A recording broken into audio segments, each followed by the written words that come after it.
Welcome to Semi-Sages of the Pages. Get ready, because it's time to turn the page. Welcome, everyone, to this special episode of Semi-Sages of the Pages. Yay! Today we have a little bit of a smaller audience here. Or audience isn't the right word. Smaller recording scene here. It is just myself. This is Molly, and I'm Theresa. We're going to do actually something a little bit different here. And we're going to go into a bit of a deep dive. As many of you are aware with our episodes, we right now have a structure. We have a 4-part structure. We talk a lot about couple different things. But Theresa and I are really passionate about a subject we recently talked about and a case study in that subject. So we wanted to take a deep dive together with all of you into this. So Theresa, you want to introduce our audience to what we're going to talk about today? Yeah, so a couple episodes ago, we talked about motherhood and creating unlikable characters. And after we recorded that episode, I went and saw Doctor Strange in the Multiverse. And I texted Molly and I'm like, now I watch this? Because there was so much wonderful stuff about Wanda and about motherhood and about unlikable characters that we really can kind of tug and pull on how the creators designed Wanda this time around. And so we should probably give you, for those of you that haven't watched it, we're going to have spoilers. So if you're like, no, stop listening, move on. Yes. And likely spoilers for Doctor Strange, and also likely we will talk about the events in WandaVision as well. Yeah, I think so. So we're not quite sure where we're going to go, but it's going to be fun. So do we want to do a quick kind of synopsis, or assume I that think people so. have? Okay. I think so. And how about I'll kind of cover some of the stuff that happens in WandaVision. And then do you want to take it from where it goes to in the Doctor Strange movie? Absolutely. Because it's really, when you look at it story-wise, it's almost like the setup, and then WandaVision is the setup for this, and Doctor Strange is the enacting the promise, so to speak. So in WandaVision, what you find out has happened is this character, Wanda, her life has essentially been ruined in a lot of ways. Following the previous movie, right? All these Marvel things happen right in a row. Her love is destroyed, right? Thanos kills the love of Vision. What she thinks is the love of her life, Vision. And she is just thrown into this massive, essentially, depression and episode. But she's a superhero, she has superhero powers, and instead of confronting the trauma in her life, she builds a world around her, and almost this perfect world where her husband is not her husband, because he marries her in WandaVision. They're married. But she is with her partner again. They have this perfect domestic life. And then eventually they even have 2 sons in this perfect life. But ultimately, she does have to confront her trauma and realize that this is not the real world. This is fabricated. It's made out of magic. It's not her real world. It's made up. And there's a lot of other stuff that happens in there. But the rest of that is not really that useful in terms of plot or this character's arc. What's important is this character's arc is that she ends up giving it up, right? She has it and she gives it up because she knows it's not real. It's not it's not real. Well, she's hurting people in WandaVision, and I think that as hard as she fought to keep her perfect life, she realized that she was hurting people, strangers, because she basically enslaved them mentally to create her perfect world. And when that mirror was held up to her, that's when she decided to release it. Yep. And I think the other important thing that WandaVision sets up is at the end of the book, at the end of the show, she gets a book that is basically a dark magic book. And that's the only other thing that's just, helpful for the plot of Doctor Strange. Yeah, agreed. So before we move on to Doctor Strange, I want to go back to WandaVision because that's really what sets her up as this mother figure to these wonderful, wonderful twins who are rambunctious. I mean, they're exactly what you would want boy twins to be. And I say that being a mother of boy twins. I was gonna say, like, because you're a mother of boy twins, you have red hair. Are you secretly, honed in on Wanda? I actually am. Wanda, actually from the first Avengers movie, Wanda was one of my favorites. So yeah. But she loved being a mother. She loved it. She set up the world around her so that it revolved around her children. And her children weren't perfect. Like they were rambunctious and they broke things and they had the aw shucks moments because again, this was her perfect world. And she had to have the serious conversations with them and the I will never leave you conversations with them when they were scared. And then she had to leave them.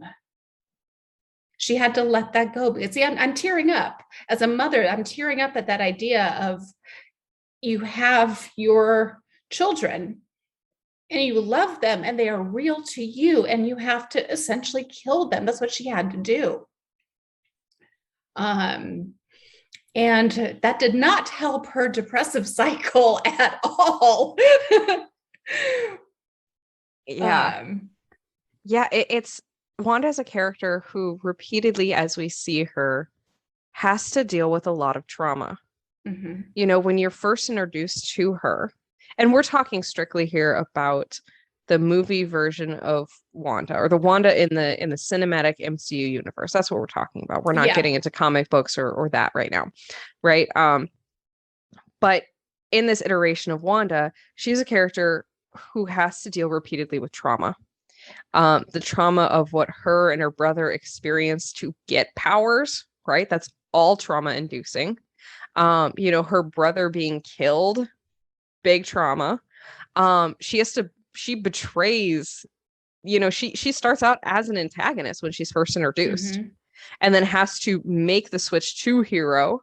Like it is just one thing after another. She finally finds some semblance. Her and Vision end up on different sides of Civil War. You remember that? And then, finally starts to stitch her life back together. And then that's ripped away from her. All of her character arc, even before the mother aspect, is dealing with trauma. Yeah. And her having to deal with trauma. She had to kill Vision. And then Thanos brought him back and then killed Vision. And then killed him. He saw Vision, the love of her life, die twice. And one of those times she killed him for to nothing. prevent Thanos from getting the Infinity Stone. Talk about, no wonder she had a full breakdown. That was just, I want to say that was a well done moment in character and story wise, because they set it up where you think that maybe there is this hope that they're going to like disconnect the gem from his forehead. And you think maybe we're going to do it. And they can't do it. They can't get to it in time. And so Wanda makes this decision, as Theresa's saying, to have this big sacrifice. She's choosing the greater good, as she repeatedly chooses the greater good throughout her stories, whether it's her brother or her children later in WandaVision, right? Giving up that dream for the greater good. She decides to kill her boyfriend, kill her love for the greater good, only for it not to matter. Right. Only for it all to come crumbling down and not matter anyway. Yeah. That's no wonder she hit the point where she's like, fuck this, I'm doing this for me. No wonder she hit that point. Yeah, fuck the greater good. I've picked the greater good, and where has it gotten me? Yeah, I'm alone. So she creates that WandaVision world, and hurts people. Yeah. But even at the end of WandaVision, right? She chooses, once she's confronted by what she's done, she chooses the greater good again. For the moment, she For does. that moment. In that moment, she in that chooses moment. the greater good. Yeah. And then she goes full off like, nah, I'm done. I want what I want. Exactly. And I'm going to get it. Exactly. And that takes us perfectly into Doctor Strange in the Multiverse of Madness. So in that one, we really dig into the multiverse, and Marvel's been playing around with the multiverse for a while now. And the multiverse, it's a physics idea that every single decision that you make, the other decision also happens in another universe. So the multiverse can go on for infinity. Because every decision you make creates a new universe. And then that universe and every decision that you make in that universe creates a new universe. So it just keeps on going. And I don't have the mental capacity to even envision that. So we saw that in Spider-Man, and now we're seeing that in Doctor Strange. And so what Wanda has figured out is that she can use the multiverse to get her children. And she's going to use that book that Molly mentioned that she got, the dark magic book that she got at the end of WandaVision, to basically tunnel her way through the multiverse into another Wanda's life. And then she becomes that Wanda. Yes, ma'am. Oh, I was making the gripe, like she basically will take over that Wanda's life. She takes over that Wanda's life. And takes over that Wanda's life. So she is now pretending to be this Wanda. So pretending to be this children's mother, which she is not, and she doesn't understand all the nuances. And she's kicking that mother out. So she is, and it's done really, really well done, where she basically buries that mother inside. She's burying that Wanda. I think it's two things, right? Like one of the first things she does is basically possesses a different version of herself, like Theresa is saying, and buries the subconscious of this other Wanda. But her ultimate goal is to herself come into one of the multiverses and physically replace one of the other Wandas. Although occasionally when she is confronted by like, hey, what are you going to do when you find these kids? She doesn't really, she through the most part of the movie, she refuses to acknowledge that will be a problem. Right. She refuses to acknowledge the trauma that she will cause these children by replacing their mother. And it's really well done, where she'll have scenes where the kids are like, Mom, and they ultimately end up terrified of her. And as much as she's like, no, I'm your mom, I love you, I will fix this, I love you, I will fix this, I want this, she has to face that trauma that she is causing her children, but also herself, her other Wanda too. And then of course, because, it's not just this, as Wanda is trying to do this, she's destabilizing the multiverse because she's tunneling through it. And so Doctor Strange and everyone else is trying to stop her. And Molly, you had said something, it was how well this was done, where she became a hero and then a villain. Yeah. So obviously, we've alluded to it. She is the protagonist throughout WandaVision. But pretty early on in Doctor Strange, she becomes the antagonist. She has decided at the beginning, right at the end of WandaVision, she chooses the greater good. But at the beginning of Doctor Strange, she has decided she's done with that. She's going to choose herself for once, which is an admirable decision in some circumstances, right? Mm-hmm. Sometimes we need to choose ourselves. She's decided that she's going to choose herself. She's going to do what she wants, and she is willing to go to any means to do that. And so you take this character who is a protagonist, and this is her devolution, her heel turn, if you will, into being an antagonist, as hurts people that she doesn't know, and then people, and it escalates right into people she does know, people she used to care about, used to be on the same team with, and just completely decimates them in pursuit of this desire to be a mom again. And I think it's worth saying it's not just her desire to be a mom, but this desire that she thinks that her kids out there in these multiverses, that they need her, that they're out there waiting for her, and that she needs to get to them and help them. Yeah. And they need her. They need their mom, specifically her. She has a full-on break from reality. A full-on break. And as we talked about, there's good reasons for it. So as you know, the reason that we wanted to talk about this was this idea about creating this likable character who is a mom and is relatable. Well, she does some really horrible stuff. I mean, she, huge spoiler alert, she kills Professor X from X-Men. She kills Captain Marvel. She's in an alternate universe, ultimate universe, and there is a team of superheroes there, which comprise of Professor X, Captain America, but it's the female version of Captain America. It's what's her name? Who else is there? Miss Marvel, Captain Marvel, Mr. Fantastic, and the guy who can't speak. Yeah. Whatever his name is. Not that interesting. Don't worry, whatever he dies. His name is. Yeah.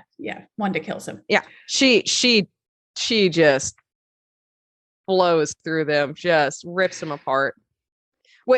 So this is another actually writing and storytelling technique here.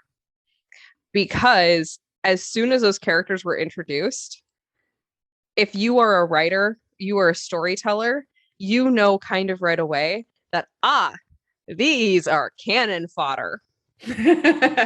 You do, because, one, you know that these are powerful characters because of the way that the universe is set up.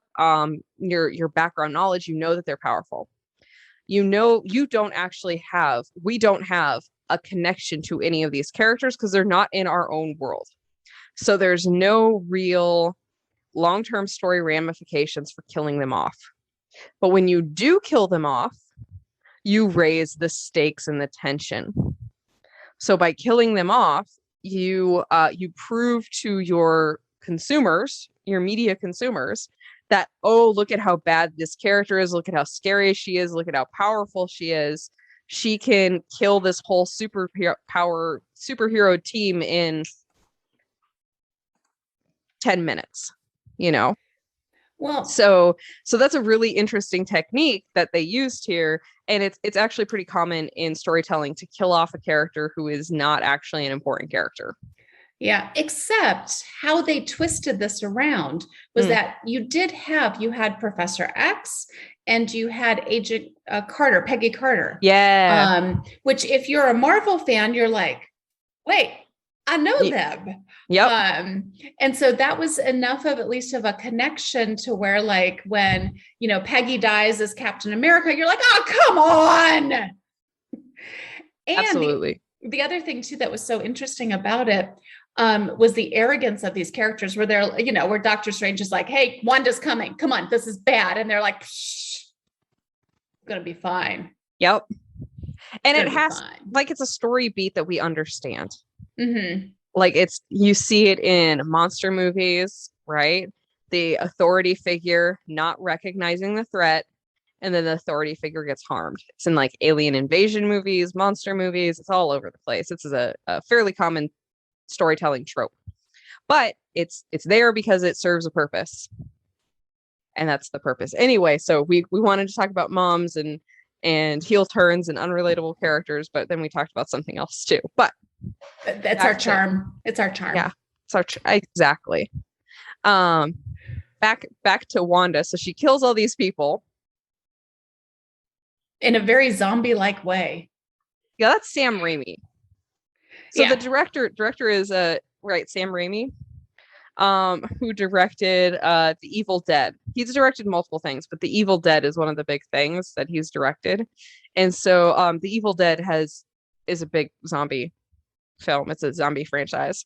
So a lot of that he pulled, like, it's very clearly when you watch it, you're like, oh yes, Sam Raimi directed this. This looks like something he would direct. Yeah. Yeah. But anyway, sorry. No. Oh no. There's some fun moments with that. But okay, so back to Wanda as a mother. So she is doing bad. She is killing people, but she is killing people for her children. And does that make that she thinks that? Yes, in her mind, yes. And I think they do a good job of establishing, as much as we're like, Wanda, you're off the deep end. I think that they do a really good job of establishing how much she wants this, and that is her driving factor. I mean, they have the great scene where she's dreaming about being her children. And then she wakes up just heartbroken. And then she says every single night she has that dream. Every single night she has her children, and then she wakes up and they're gone. Every single time she's saying goodbye to them. So I think they do a fantastic job of establishing, A, she's not in her right mind, but B, her driving motivation is, I want to be a mother. I want what I lost. I want the children that I essentially killed. Yeah, she wants to reclaim. Good. Yeah. And she thinks she can. Mm-hmm. Right? She genuinely thinks, and she's correct in aspects of this. She genuinely thinks that her children exist out there in the multiverse. Mm-hmm. And that that's a part where she's right. And the other thing is that she thinks they miss her as much as she misses them. Right. And again, that break from reality. Yeah. When in fact, they have a mother. They don't miss her because they don't know they have a mother. They don't need her to be their mother. They have Wanda as a mother already. Yeah. Yeah, but she's disconnected in that part of her brain, you know? Mm-hmm. Well, and then on top of that, she is the Scarlet Witch. She is worshipped and revered. And she finds out that side of her as well, where she's like, I have the power to do this. Yeah. I can do what I want to do. And I mean, for crying out loud, how many of us have had those moments where we're like, you know, we get cut off in traffic and we're like, if I had the power, I'd blow your tires out right now. And that's just a moment. Sorry, that's just me, apparently. Yeah. No, it's not just you. And that's just a momentary, I am so angry in this moment because you cut me off. And logically, I know, A, I don't have that ability. And B, that would be bad. I shouldn't do that. Wanda's way past that point. Wanda is way past the point of good versus bad and has essentially unlimited power on top of that. And all this trauma behind it. Yeah. And I think they do a really interesting job of escalating, because when you first encounter her, like, Doctor Strange makes a very logical choice. He's like, okay, there are these weird, like, demon monsters terrorizing this girl.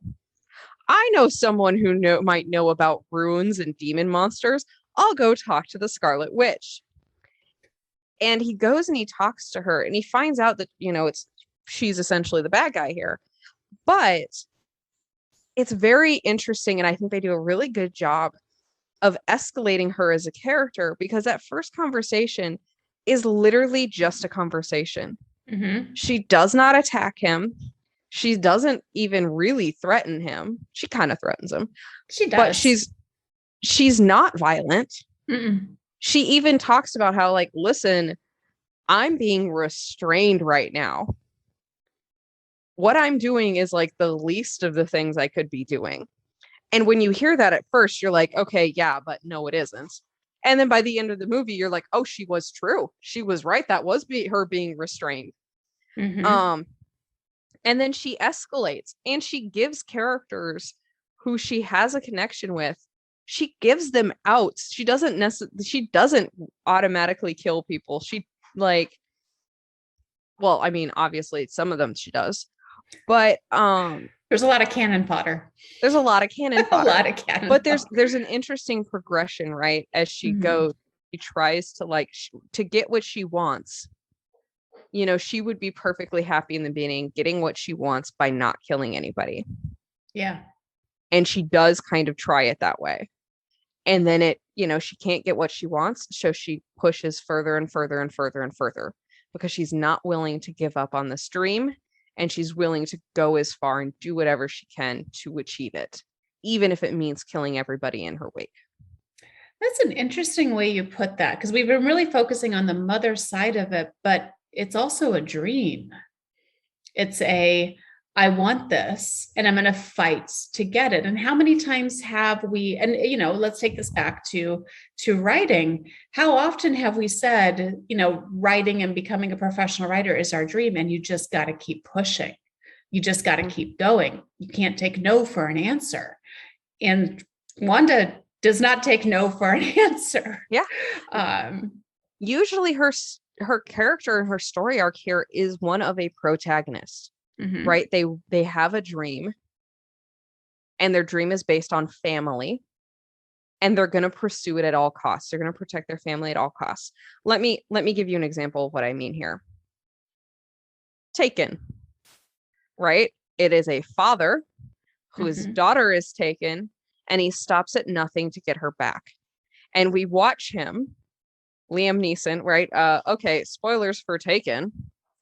A movie which I've not really seen, so it can't be super spoily, but we watch him throughout this whole movie hurt and kill his way through a sea of people in order to save his daughter. And he is the protagonist. Mm-hmm. And you know, if we were talking about real life, he would be the antagonist to some of those people he killed. Oh yeah. Even the law enforcement would be like, you can't just kill people. Yeah. You can't just do that. Follow the rules. We will get your child back. Yeah. But I mean, I guess she's an antagonist because it fits this story. It fits this framing for her to be so. Right? Stories are all about framing. And ultimately, you know, if I think the story would be very different, and we would maybe argue about it more if she, you know, what if she was going to a universe where her kids were orphans and they didn't have a mom, and they did want her and they were looking for her? And then we have Doctor Strange in the other group. They're preventing this mom from saving her kids. And who's the antagonist then? I mean, yeah. I mean, why doesn't Doctor Strange work with Wanda? Let's figure out how to get her to those orphaned kids without destroying the multiverse. Yeah. I mean, he's Doctor Strange. Doctor Strange and Scarlet Witch together. Come on. We can save those orphans. Right?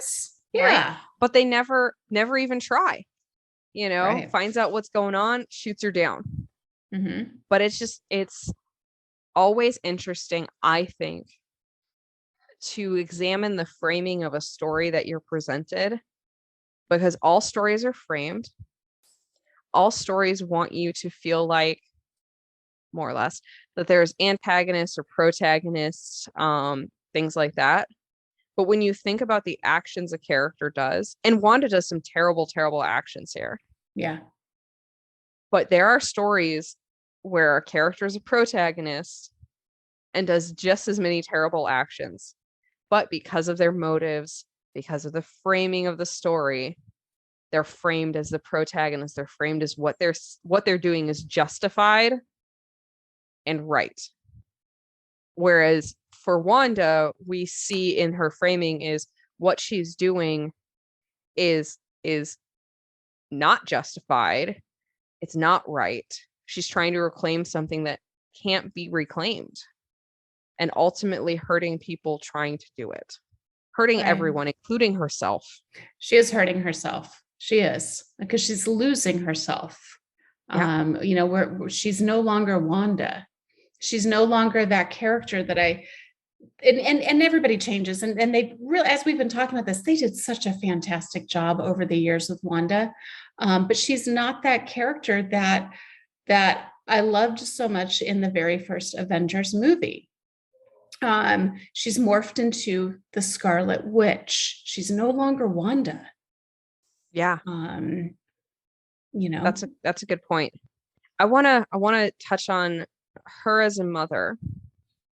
Do you think the reason the heel turn works, and I'm gonna say something controversial, is because her motivation is no longer altruistic in being a mother?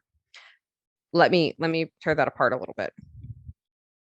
She doesn't want to be a mother because, well, maybe she wants to reclaim this sense of motherhood, and she wants to do it for her. Yes. She doesn't necessarily want to, she's not doing it for her kids. No, because if she was doing it for her kids, she would not replace their mom that they already have. Yeah. So she's doing it ultimately for her, which means it's not altruistic, right? She's doing it for herself. She's not doing it for her kids. So, I mean, how do you think that influences how good of a mother she is or isn't?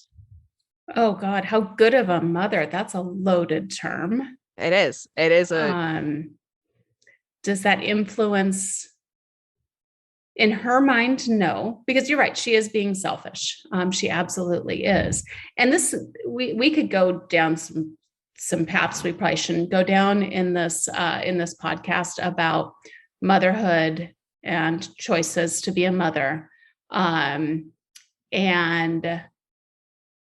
yeah, I guess I mean from like a character standpoint. Right.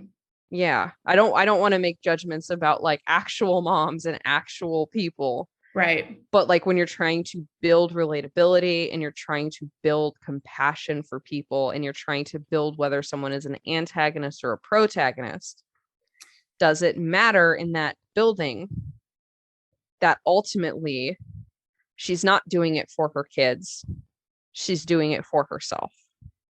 Or do you think that she believes it is for her kids? I think she doesn't think about it. I think that she knows it's not for her kids, but she's not thinking about it. She's too far gone. Yeah. But I think that is what turns her into a villain. I think that right there. If she was 100%, as we've talked about the orphan thing, 100% she's going to go and get the orphan kids and, have her magical life with them. She is, and they tried to turn that into an antagonist, wouldn't work. There's no way. Be hard. She's too relatable. She's too likable. How many people would be like, the hell? Of course she's going to go do that. She's saving those orphans. Yeah. But her trying to replace another mother, and those scenes where she scares her kids, those scenes where they're scared of her. That's what turns her into a villain. And then ultimately has her giving up in many ways. Yeah. Yeah. I guess for me, I want to ask you this question. Do you think at the end of the movie that Wanda is redeemed? Not yet, but I think that she can be. Because I don't think she's dead. There's no way. So no, I don't think she's redeemed yet, but I think she might be on the path to redemption. It's like in Buffy, when Willow, and this is old, you guys, but I got to pull in Buffy. Another redhead, Willow. When Willow went all dark, she went Dark Willow, and she flayed, what's his name? One of the nemesis. Oh God, why can't I think of his name? Because he killed Tara. Because he killed Tara. At that moment, she is unredeemable. She murdered somebody, but Giles came and took her, and she had her crying moment. She gave up being Dark Willow. Giles went and took her, and she went away for a while to heal. I think they could do the same thing with Wanda in that she needs to go away for a little while and do some healing. And it's going to be rough. I mean, she had a full-on break with reality. Yeah. See, I don't think she's been redeemed. So I agree with you there. I think for me, I'm much harsher as a person with redemption arcs. I have a hard time with redemption arcs sometimes because I think people try to redeem characters who, in my mind, are irredeemable. Let me rephrase. Like someone can change and get better and they can feel remorseful for the things that they have done. Mm-hmm. But that does not mean that they are redeemed for them. Doesn't mean that we, as the readers or the viewers, we forgive them for what they did. Yeah. And I think that may be part of it. So, right, I think at the end of WandaVision, I thought that that's what was going to happen was now is the redemption because she's essentially done something very horrible. Yeah. She took over these people. She essentially made them slaves and then she goes away. And you get the feeling at the end of WandaVision that maybe she's going to go away. She's going to self-reflect. She's going to do something and then start a path of redemption. Now, at the end of WandaVision that she's obsessed with finding her kids and reclaiming that, but you don't know that that's necessarily going to be a bad thing. No, you don't. She's going to figure out a way to get those orphans. Yeah, exactly. Yeah. And it was so perfect because when Doctor Strange goes to Wanda, that's what it appears to be. She has her dream. She's in mourning, but she gets up. It's hard. She gets up, but she's got her apple field. She's picking the apples. Yeah. She's gardening. She's trying, and she is not doing that. No, she is not. Yeah. And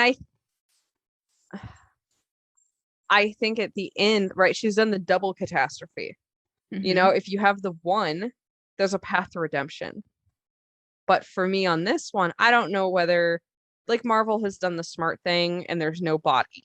So you don't know whether she's dead or not. So they can essentially never have her come back or have her come back in 20 years and be like, oh, she was still alive. Like they can just play it by ear and do whatever they want to do, right? It's clever. It's not clever. We all know what they're doing, but I understand what they're doing. It's smart. And to me, it's a hard, like, she killed a lot of people. Mm-hmm. Like a lot of people. You don't come back from killing that many people. Like maybe she as a character can be remorseful and regret what she's done. But like, you don't become an Avenger again after that. Like if she tried to kill Doctor Strange. No, I think that relationship's done. You would hope. Sorry, I don't know if you can hear my dog in the background. I can't, but that's okay. Okay, never mind. You do find this as very common at the end of stories where you have either a protagonist who turned antagonist or you have a likable antagonist all along. Mm-hmm. You find in the end that they get a moment of redemption often in stories. So for another example, a couple more examples, you've got Wanda, right? She has this redemption moment, this time where she sees the light. She realizes everything she's done is wrong. And let me rephrase, their redemption moment usually ends in their own death. And there's a reason why for that. So, and it has to do with exactly what we've been saying, because if you don't have the character die, then you have to deal with what happens to the character in the world. Right. Yeah. Because then he has to be like, sorry, I killed everybody. Can we be friends again? Yeah. And the world is going to be like, no, go to jail. Yeah. We're gonna put you on trial for these crimes, and it's not satisfying to anyone as a reader, right? No. You want this moment. So for example, we have Wanda, right? Other examples, which apparently are only coming to me from Star Wars, include Darth Vader. Those were mine. From Star Wars too. Dang it. Darth Vader and Ben Solo. Ben Solo. And yes. I was going to say Kylo Ren, and then I'm like, that is Ben Solo. Yeah, wherever you want to see him, right? Yeah. He has like this, before the plot even starts, he was just a kid, and he was a protagonist, right? Antagonist most of the movie, but he is kind of likable. He's got this thing going back and forth with Rey, like they have this something going on, and then ultimately in the end has a redemption moment where he dies. How about Malfoy? He kills Dumbledore. Although I What's would his say redemption moment? He says sorry. See, I don't think that's Yeah. a redemption moment. I don't think so either. And I actually think that if that book had been designed more for adults, he could have had that redemption moment and then been killed. No, see, Snape does have the redemption moment, though. Snape has a redemption. Yes, he does. But I think it's not a redemption moment because he was always a good guy. Oh, that's debatable. He didn't like Harry. He treated Harry and a lot of the kids like shit. Yeah, even if he ultimately charm. Even if he ultimately wasn't working for the bad guy, that doesn't make him a good guy. He sacrificed a lot. I know he treated Harry and a lot of the others shittily, but he protected them. And at the end of the day, what did they do? They just lost points for Gryffindor. I mean, he traumatically scarred. Anyway, we're getting way off topic here. Okay. Okay. In the real world, yes, Snape would have traumatically scarred them. I agree. This isn't the real world. He took points away for Gryffindor. Suck it up, Buttercups. But what we are saying, like, it is a common trope that more often than not, honestly, if a hero turns into a villain, typically the climax and the ending of their arc is a redemption moment and then their death. Their death. Yep. Or presumed death. Because otherwise, as a storyteller, you have to deal with this character who your protagonist might like and have an emotional connection to now. But this character has probably killed people, probably done some real shitty things. Right. And your world can't deal with them alive. No, and that's where the trauma aspect comes from too. I mean, what are you going to do? You're going to have people running around being like, thanks for killing those people. I guess we'll be friends now. I forgive you. I forgive you for murdering 1 million people. That's fine. We're friends again. We can fight together, or we can be, lovers again or friends again. And, let's go to the mall together. No, it doesn't work that way. There's a reason why teenage girls close their friendships when they get pissed at each other. Now, I will say, we talk a lot about speculative fiction here and in high world stakes. It does work. You don't have to have obviously characters die if you have like rom-coms or like contemporary fiction, stuff like that. But that's a big one. Like the girl is, best friends, is nerdy and is her best friend. And then she gets more popular and she becomes a mean girl and treats her friends poorly. But then in the end, she tries to redeem herself to her friends and obviously doesn't die. Right. There's no death involved in this. That's more of like a teenage learning arc. I think when we kill people, I think that's the done deal. Torturing people, I will also add, that's the done deal. Yeah. Rape would probably be the done deal. It's once characters cross a line, it's like, okay, they've crossed this line where you can't reasonably forgive them, where they would probably go to jail and for a long time. That becomes a point of like, okay, if my character has a redemption moment and then survives, you as a storyteller have to be like, oh shit, what does that do to my world? And usually the convenient answer is, I can't have them in this world anymore. Therefore, I'm going to kill them off. Yeah. I can't even imagine trying to write my way around something like that. There's no way. Yeah. Because all your time and energy goes into fixing that and Yeah. not just being like, you're dead, move on. Right? Like imagine if Kylo Ren, Ben Solo survived. Okay, now instead of Rey moving on and figuring out what to do with the Jedi, what to do with these force sensitive kids, how to like improve all this kind of stuff, right? That's now the focus. Mm-hmm. If he survives, the focus becomes, well, what are they going to do? How is she going to manage a relationship with someone who is kind of evil and everyone hates? And that's a not a very, for most people in most stories, it's not a very satisfying place that you want to end or way that you want to direct the rest of your audience's thoughts about the future. Yeah. And then I think as well that character, the character when they've been redeemed and they're not dead almost becomes kind of too relatable. Like if you're trying to make it so that they're like, no, I'm a good guy, there's going to be people reacting around him that are like, no, you can't be a good guy. And it might morph almost into a bullying thing. And then again, you're tugging the threads of the story too far apart. You're not pushing the plot forward. You're trying to explain all of this other stuff and the static around this character. That's no fun. And it's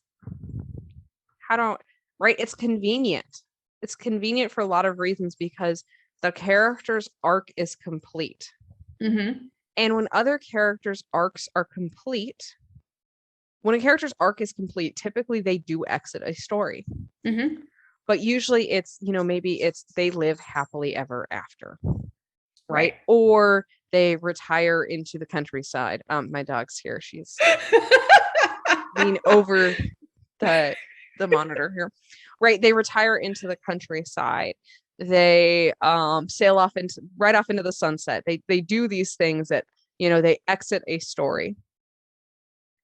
This is the same thing. You're having a character, their arc is complete, and they have to exit the story. But now, with a completed arc, if you have them sail off into the sunset, that implies their arc is not done. Right. With who that character is, that implies that the arc is not done.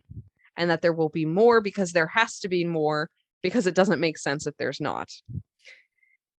And if you want their character arc to be over, they're over with the story, then there's only certain things you can do logically.